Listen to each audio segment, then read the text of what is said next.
Kidlat News Updates.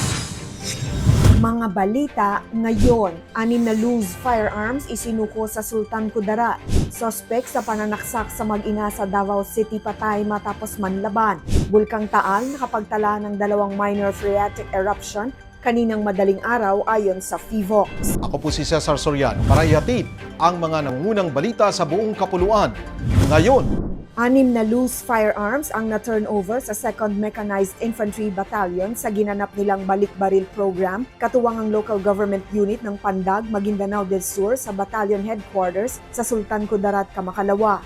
Kabilang sa mga isinuko sa militar ang 3 high-powered firearms at 3 low-powered firearms kasama ang mga magazine at bala. Ang nasabing aktibidad ay mismong pinangunahan ni Brigadier General Omar Orozco, Commander ng 1st Mechanized Brigade, at Lieutenant Colonel Raul Escat, Acting Commanding Officer ng 2nd Mechanized Battalion.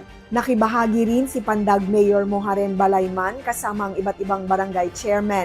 Tiniyak ng militar at LGU Pandag na magpapatuloy ang kanilang pagtutulungan upang mapanatili ang kapayapaan at mabawasan ang pagkalat ng mga iligal na armas sa buong munisipalidad. Patay ang isang suspect ng pananaksak sa mag-ina matapos itong manlaban sa mga otoridad sa Davao City, Kamakalawa. Ayon sa mga otoridad, sumugod ang suspect na kinilalang si Elijan Cahiles sa auto shop ng mag-ina na kinilalang sina Marian Salarde at anak nitong si Egrian Salarde. Una umanong sinaksak ng suspect ang anak ng 3 beses, saka nito sinaksak ng 1 beses ang ginang. Nanlaban umano ang suspect ng abutan ng Task Force Davao sa bahay ng kanyang manugang dahilan upang gumanti ang mga otoridad ng putok. Dead on arrival sa ospital ang suspect habang patuloy naman na nagpapagaling ang mga biktima nito na hindi pa nakakapagsalita sa kung ano ang motibo sa pananaksak sa kanila.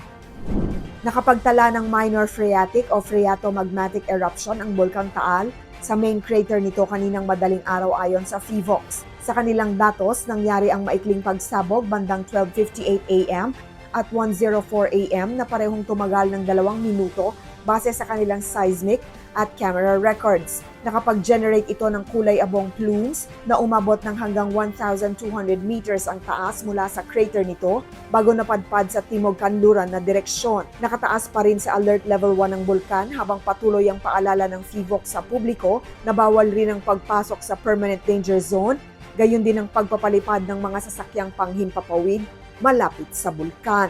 Para sa Kidlat News Channel, ako si Rosalyn Sinchonco, nag-uulat. ako po si Cesar Soriano, kasama nyo sa bawat pagputok ng balita.